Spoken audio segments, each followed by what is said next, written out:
తక్కువ మంది చూసారు ఎక్కువ మంది చూసారు కాదు, నువ్వు చెప్తున్నావు నీ దాంట్లో 50 మంది చూస్తారు, 100 కాదు, వార్త నువ్వు రోజు చేయకుండా పర్వాలేదు, వార్త అనేది ప్రజలకు నచ్చాలి. రైతుల కోసం మాట్లాడు, లేకపోతే ఎమ్మెల్యే ఎంపీల గురించి మాట్లాడు, గత గవర్నమెంట్ ఏం చేసింది, ఇప్పుడు గవర్నమెంట్ ఏం చేస్తుంది దానిపైన మాట్లాడు. నువ్వేంద్రగా లుచ్చే ఏమైనా రిపోర్టర్లు తిడుతున్నావు, వేస్ట్ ఫెలోగా. తిట్టాలని కూడా మంచి అనిపిస్తలేదు.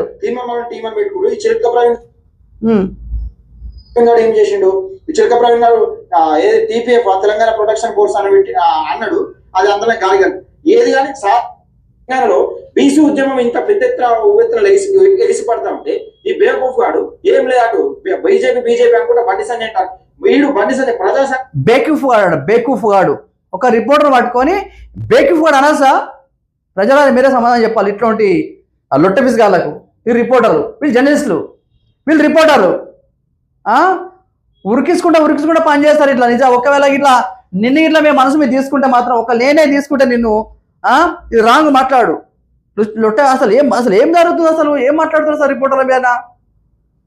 కష్టపడుకుంటా వాళ్ళు కేసులు అని బీసులు అని ఏదో నడుతుంది, నీకెందుకు రా బయట పంచాయతీ? నాకు అర్థం కాదు. ఇంకోళ్ళ గురించి సంగ్రామ యాత్ర అప్పుడు వీడు కూడా గిరీష్ దారమంతో పెట్టుకున్నాడు, లుచ్చా బతికే వీడు కూడా నామినేషన్ విత్డ్రా చేసుకుంటా అని చెప్పాడు. దమ్మున్నదా?